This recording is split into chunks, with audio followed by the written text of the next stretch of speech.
चीन और ताइवान के बीच चल रही तनातनी पर इस वक्त एक बड़ी खबर आ रही है। ताइवान की सीमा के पास समंदर से निगरानी कर रहा है अमेरिका ने अपनी उल्टी चाल दिखाई है और जानकारी यह है कि अमेरिका ने अपने सबसे बड़े एयरक्राफ्ट कैरियर को ताइवान के पास से हटा दिया है। अमेरिका ने यूएसएस रोनाल्ड रीगन की तैनाती हटा दी है। इस पर अमेरिका का कहना है कि एयरक्राफ्ट कैरियर रोनाल्ड रीगन को मरम्मत के लिए जापान भेजा गया है और इस एयरक्राफ्ट पर जानकारी यह है कि इस एयरक्राफ्ट कैरियर के साथ 7 एयरक्राफ्ट यानी कि 60 एयरक्राफ्ट को जापान भेजा गया है। आपको यह भी बता दें कि नैन्सी पेलोसी की ताइपे यात्रा के समय से यह ताइवान के पास तैनात था।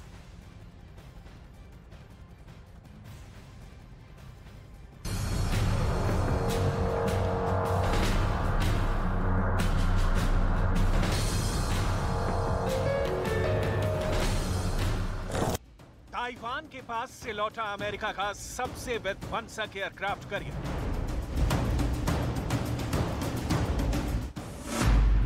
ताइवान के पास से रोनाल्ड रीगन की तैनाती हटाई गई।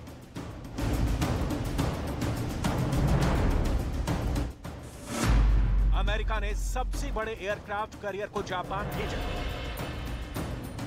अमेरिका के जिस एयरक्राफ्ट कैरियर से ताइवान को मदद की आस थी, वो एयरक्राफ्ट कैरियर जो उसकी सीमा के पास तैनात था, अमेरिका ने उसे अब हटा दिया है। अमेरिका ने सबसे बड़े विमान वाहक रोनाल्ड रीगन को ताइवान के पास से हटाकर जापान भेज दिया है।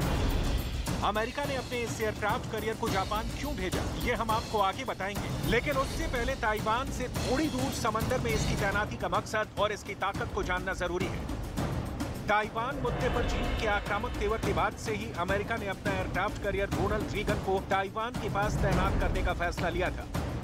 ये विमान वाहक पोत नैन्सी पेलोसी की यात्रा के दौरान भी तैनात था, ताकि इस पर तैनात घातक लड़ाकू विमानों से पेलोसी की सुरक्षा में मदद मिल सके, क्योंकि चीन ने पेलोसी को ताइवान ना जाने की चेतावनी दी थी। साथ ही ताइवान के हालात पर नजर बनाए रखने के लिए इसकी तैनाती का फैसला लिया गया था। चीन ताइवान पर कभी भी अटैक कर सकता है, लेकिन इन सब के बीच ताइवान के मददगार देश अमेरिका ने वहां की सीमा पर तैनात रोनाल्ड रीगन एयरक्राफ्ट को हटा लिया है। अमेरिका का कहना है कि उसे मेंटेनेंस के लिए जापान के योकोसुका भेजा जा रहा है। इस एयरक्राफ्ट कैरियर पर तैनात 60 के करीब एयरक्राफ्ट को भी जापान भेजा गया है। ताइवान को ड्रैगन के बारूदी पंजे से बचाने के लिए अमेरिका के 3 एयरक्राफ्ट कैरियर ताइवान से थोड़ी दूर समंदर में तैनात किए थे, जिसमें से एक उसका विमान वाहक पोत भी था, जिससे पूरी दुनिया खौफ खाती है।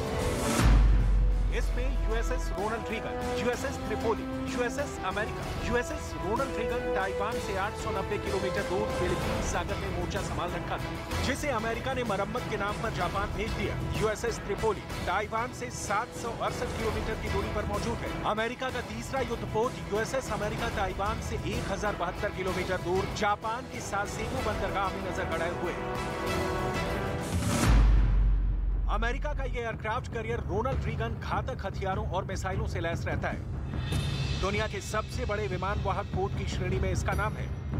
रोनाल्ड रीगन में 4 स्टीम टरबाइन है और ये युद्धपोत 56 किलोमीटर प्रति घंटा की रफ्तार से समंदर में चलता है। ये लगातार 20 से 25 साल तक चल सकता है। इस एयरक्राफ्ट कैरियर पर 90 वेंट्स विमान और हेलीकॉप्टर तैनात किए जा सकते हैं। ऐसे में सवाल उठता है, चीन की वॉर ड्रिल के बीच अमेरिकी युद्धपोत की तैनाती हटाना ताइवान के लिए झटका है। क्या अमेरिका ने ताइवान को मझधार में छोड़ दिया है?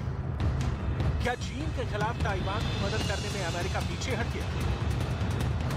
अमेरिका ने चीन पर नकेल कसने के लिए अपने सबसे बड़े युद्धपोत यूएसएस रोनाल्ड रीगन विमान वाहक पोत को ताइवान के करीब तैनात किया था, लेकिन अब इसको हटा दिया गया है। अमेरिका का कहना है कि उसने मरम्मत के लिए इस युद्धपोत को ताइवान के पास से जापान भेजा है। अमेरिका ने भले ही मरम्मत के लिए इस एयरक्राफ्ट कैरियर को जापान भेज दिया हो, लेकिन बाइडेन के इस कदम से ताइवान को झटका जरूर लग सकता है, क्योंकि ताइवान के पास समंदर में इस एयरक्राफ्ट कैरियर की तैनाती से चीन खौफ में।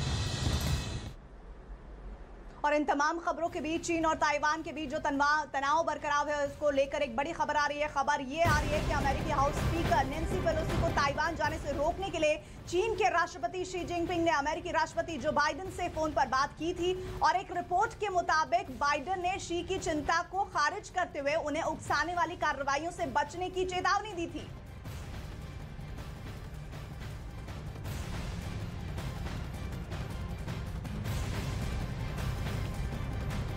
तो तो बड़ी खबर इस वक्त और इस बात की जानकारी बार बार चीन की तरफ से तभी दी गई थी कि नैन्सी पेलोसी का दौरा ना किया जाए ताइवान में जाकर। इस बात को लेकर चेतावनी भरे लहजे में कई बार चीन अपनी बात को अमेरिका के सामने रख चुका था, लेकिन अब जो जानकारी और जो रिपोर्ट्स आ रही हैं वो इस बात को कंफर्म कर रही हैं कि चीन के राष्ट्रपति शी जिनपिंग ने अमेरिकी राष्ट्रपति जो बाइडेन से फोन पर बात की थी और इस रिपोर्ट में यह भी दावा है कि बाइडेन ने शी की चिंता को खारिज करते हुए उन्हें उकसाने वाली कार्रवाइयों से बचने की चेतावनी दी थी।